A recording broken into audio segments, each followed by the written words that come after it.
In the small, mist-covered village of Rivermere, nestled in a valley that seemed forgotten by time, lived Eleanor, a woman who had grown frail with age but remained resilient in spirit. Her hands, weathered and lined, bore the marks of decades spent working tirelessly to build a life for her son, Daniel. Daniel was her pride and joy, her only family after the sudden death of her husband in a mining accident when Daniel was just a boy. Eleanor had raised Daniel with a love that knew no bounds. She worked multiple jobs, cleaning houses, sewing clothes, and baking bread, to ensure he never went to bed hungry. She sacrificed her dreams to give him an education, believing that he would one day become a man who would carry their name with honor. But time has a cruel way of revealing truths. Daniel grew distant as he climbed the corporate ladder in the bustling city, his visits home dwindling to nothing more than hurried phone calls, often cut short with promises to visit soon. Eleanor's modest home became a shrine to memories. Old photographs, Daniel's childhood toys, and the worn rocking chair where she used to sing him to sleep. One harsh winter morning, Eleanor received a letter, not from Daniel, but from his lawyer. It was cold and clinical, informing her that Daniel had sold the family house, a house she still lived in, and she was to vacate the premises within a month. No explanation, no personal note, just legal jargon. Shocked and heartbroken, she tried to call him, but her calls went unanswered. Desperate, she wrote him letters, pleading for an explanation, only to have them returned unopened. The village, once a close-knit community, now seemed indifferent to her plight. People whispered behind her back, pitying the old woman abandoned by her only blood. She was left alone, with no family, no home, and seemingly no hope. One evening, as Eleanor sat on her porch, staring at the setting sun with tears streaming down her face, a figure emerged from the fog. A young man, his face familiar, but distant, his eyes filled with concern. "Eleanor?" he asked softly. Eleanor squinted through her tears. Who are you?" "I'm Sam," the man said. "You may not remember me, but I was the boy you took in from the orphanage years ago, when my foster parents gave me up. You saved my life." The memory came rushing back. Sam had been a scrawny, timid boy, with wide, frightened eyes. She had taken him in for a few months as part of a temporary foster program. Though their time together was brief, Eleanor had treated him with the same love and care she gave Daniel. She had even sewn him a small patchwork blanket that he had clung to like a lifeline. "You were the only one who made me feel like I mattered," Sam continued, his voice breaking. "When I heard what happened, I couldn't just stand by." Eleanor's lips quivered, her heart filling with a warmth she hadn't felt in years. "Sam, you came back." And so began a new chapter. Sam, now a successful carpenter, moved Eleanor into his modest but cozy home in the nearby town. He treated her with the care and respect she had once shown him, refusing to let her feel like a burden. But as the days turned into weeks, strange things began to happen. A letter arrived at Sam's home with no return address, warning him to stay out of family affairs. Eleanor, too, began receiving mysterious phone calls where the caller would breathe heavily and then hang up. Despite the unsettling occurrences, a fragile sense of peace began to settle over Eleanor's life, until one night a sudden knock at the door would shatter everything. The truth waiting on the other side would shake both Eleanor and Sam to their core. The sharp knock on the door echoed through the quiet house, sending a chill down Eleanor's spine. Sam, who had been working on a wooden chair in the corner, wiped his hands on a rag and exchanged a glance with Eleanor before heading to the door. As he opened it, a tall man stood silhouetted against the porch light. He was dressed impeccably in a tailored suit, his sharp features betraying a mix of irritation and arrogance. Sam recognized him instantly. "Daniel?" Sam's voice was firm, though his eyes betrayed a flicker of surprise. Eleanor, who had been quietly observing, froze. She hadn't seen her son in years. Her heart warred between longing and the deep ache of betrayal. Slowly, she stood, clutching the back of the chair for support. "Mother," Daniel said curtly, stepping inside without waiting for an invitation. He glanced around the humble home with a faint sneer, his polished shoes clicking against the wooden floor. "I see you've made yourself comfortable." "What are you doing here?" Sam demanded, stepping protectively in front of Eleanor. Daniel ignored him, his eyes fixed on Eleanor. "I've come to take her back. She belongs with her family." "Family?" Sam retorted, his voice rising. "You abandoned her, sold her house, and left her to fend for herself. Don't you dare talk about family." Daniel's jaw tightened, but he didn't respond. Instead, he turned back to Eleanor.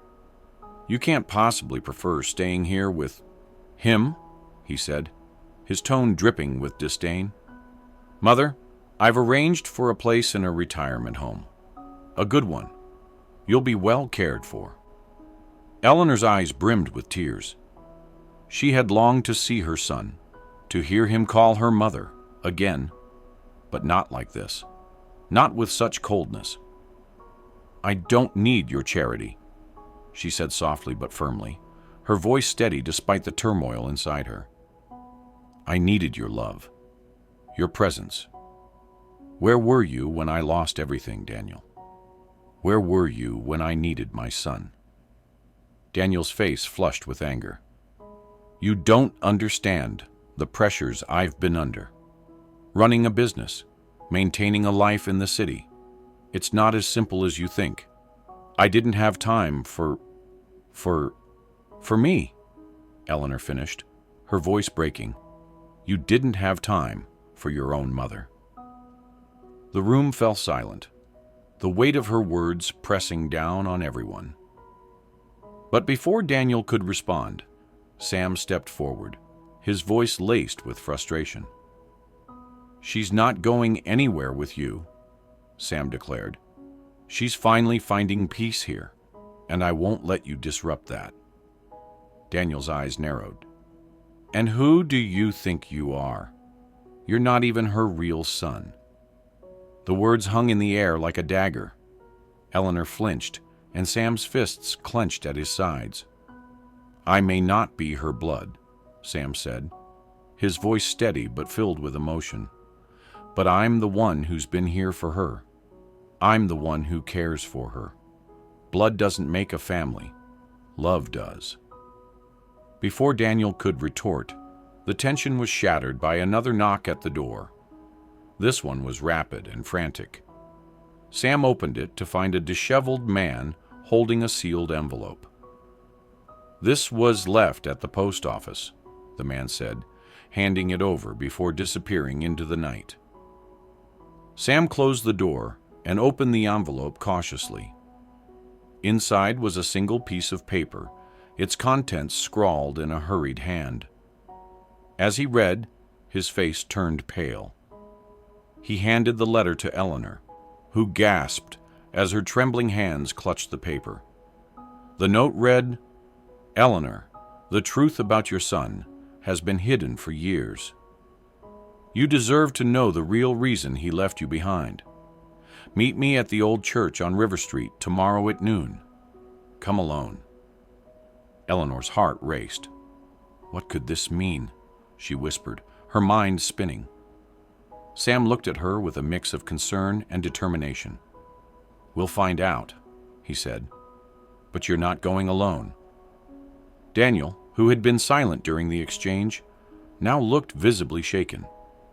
"Mother, don't go," he said, his voice suddenly softer, almost pleading. "This is just someone trying to stir up trouble.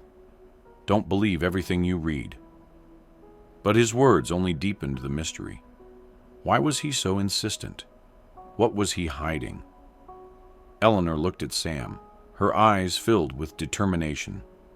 "I have to know the truth," she said, "no matter what it is." As the clock ticked toward noon the next day, an air of unease settled over them. None of them could have imagined that the truth waiting at the old church would unravel secrets that had been buried for decades, leaving all their lives forever changed. The following day, the sky was overcast, casting an eerie gloom over Rivermere. Eleanor felt a sense of foreboding as she stepped out of Sam's truck in front of the abandoned church on River Street. The once grand structure was now a shell of its former self, its crumbling stone walls cloaked in ivy and shadows. "I'll be right here," Sam assured her as she hesitated at the entrance. "If anything feels wrong, call out, and I'll come in." Eleanor nodded, taking a deep breath before pushing open the heavy wooden door. The hinges groaned in protest, and the musty smell of decay hit her like a wave. Inside, shafts of pale light filtered through broken stained glass, painting fractured rainbows on the dusty floor. A lone figure stood at the altar, a woman in her 60s, her gray hair pulled back in a tight bun. She wore a tattered coat and clutched a faded leather satchel. Her face was both weathered and familiar. "Eleanor," the woman said, her voice trembling. "It's been a long time." Eleanor's breath caught in her throat. "Margaret, is that you?" Margaret had been a friend from decades ago, someone Eleanor had lost touch with when her life became consumed with raising Daniel. Margaret nodded, her eyes welling with tears. "I'm sorry to bring you here like this," Margaret began, her voice heavy with regret. "But I couldn't let this secret stay buried any longer." "What secret?" Eleanor asked, her voice edged with impatience. "What is this about?" Margaret reached into her satchel and pulled out a bundle of yellow documents tied together with a frayed ribbon. She handed them to Eleanor with trembling hands. "These are adoption papers," Margaret said. "But they're not Sam's. They're Daniel's." Eleanor's legs nearly gave out as the words sank in. "Adoption papers?" she whispered. "That's impossible. Daniel is my son. I gave birth to him." Margaret shook her head, tears streaming down her face. "No, Eleanor, you didn't. After your miscarriage, the doctors told you it would be too dangerous to try again. You were heartbroken, desperate to be a mother. That's when you and your husband adopted Daniel." The room spun around Eleanor. She clutched the back of a pew for support, her mind reeling. "But why didn't anyone tell me? Why didn't he know?" "You and your husband wanted him to believe he was your own flesh and blood," Margaret explained.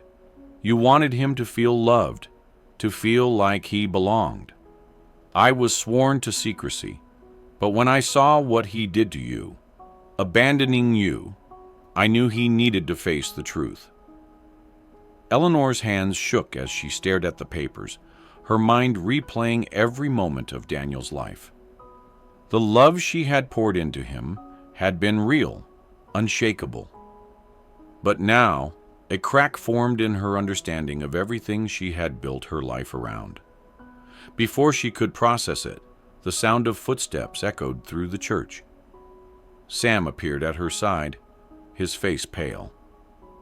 "Daniel's here," he said in a low voice. The church door slammed open, and Daniel stormed in, his face a mask of fury. "What is this nonsense?" he demanded, snatching the papers from Eleanor's hands. His eyes scanned the documents, and his expression shifted from anger to disbelief, then to something unreadable. "This is a lie," he said, his voice shaking. "You're my mother. This doesn't change anything." "It changes everything, Daniel," Eleanor cried, her voice breaking. "You've treated me like I'm nothing, and now I learn you're not even my blood." "And what difference does that make?" Daniel shot back. "I didn't ask to be adopted. I didn't ask for any of this." The room fell silent, the air thick with tension. Finally, Sam spoke, his voice calm but firm. "You may not have asked for it, Daniel, but she gave you everything she had. She raised you as her own, sacrificed for you, loved you unconditionally. And what did you give her in return?" Daniel's eyes darted to Eleanor, guilt flickering across his face. But before he could respond, Margaret cleared her throat. "There's more," she said hesitantly, pulling another document from her satchel. Eleanor turned to her, her heart sinking. What else could there possibly be? Margaret handed the paper to Sam, who read it aloud. "Daniel's biological mother left a letter before she died. It says she had another son, a twin." Eleanor gasped. "A twin? Where is he?" Margaret pointed at Sam. "Right here." The revelation struck like a lightning bolt. Eleanor's knees buckled, and Sam caught her before she could fall. I don't understand," Eleanor whispered, looking between the two men. "Sam is Daniel's twin?" Margaret nodded. "They were separated at birth. One was placed with you, Eleanor, and the other went to the foster system. I found out years later, but didn't know how to tell you." The weight of the truth settled over the room. Daniel's face crumpled as he stared at Sam, his carefully constructed world unraveling. Sam, meanwhile, looked at Eleanor, his eyes filled with. The tension in the room was unbearable as Eleanor stood between the two men, her adopted son, Daniel, and Sam, the boy she had unknowingly raised for a brief time, now revealed to be Daniel's twin. Questions swirled in her mind, but one truth stood clear. Her love for them both was unshaken. "Why would they separate us?" Daniel asked, his voice cracking. "Why would someone do this?" Margaret sighed deeply, her face heavy with regret. "It wasn't supposed to be this way. Your biological mother was gravely ill when she gave birth. She couldn't care for two babies and was forced to make a choice. She placed one of you with a family she trusted, Eleanor and her husband, and the other went into the foster system because there were no other options." Sam's expression darkened. "So I was the unlucky one, tossed into a system that forgot about me." "Sam," Eleanor said gently, her voice filled with pain, "you were never forgotten. If I had known, if I had even guessed, you would have been with me. Both of you would have." Margaret cleared her throat again. "There's something else in the letter, something that might help you all heal." She handed the letter to Eleanor, who began to read aloud, her voice trembling with emotion. "To the mothers who will raise my boys," it began. "I couldn't choose between them, but circumstances forced my hand. I pray they find each other someday and see the bond they share. I ask that you love them as if they were your own, because they are pieces of me I leave behind. Together, they will be stronger than they could ever be apart." Eleanor's voice broke, and tears streamed down her face. She looked at Sam and Daniel, her heart bursting with love and sorrow. "Your mother wanted you to find each other. She believed in the strength of your bond." Daniel's hardened exterior began to crack as tears welled up in his eyes. He turned to Sam, his voice shaky. I didn't know I didn't know I had a brother. I've been so caught up in my own life, so selfish. I've hurt everyone who's ever loved me, especially you, Mother." Eleanor reached out and placed her hand on his cheek. "It's never too late to make things right, Daniel." Sam, who had been silent, stepped forward. "I didn't grow up with privilege or love. I grew up fighting for everything.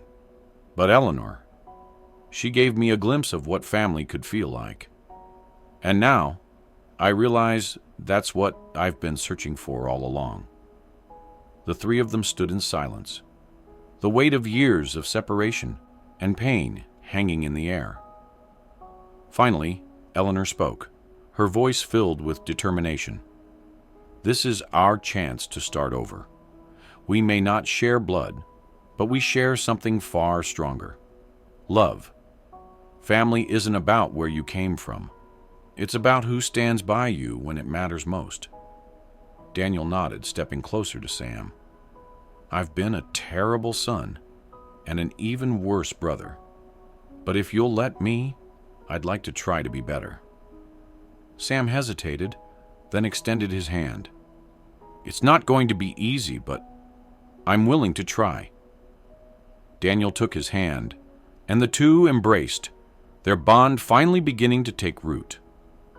Eleanor watched with tears in her eyes, feeling a hope she hadn't known in years. Over the following weeks, the family began to rebuild. Daniel made amends, using his resources to restore Eleanor's home and ensure she would never want for anything again.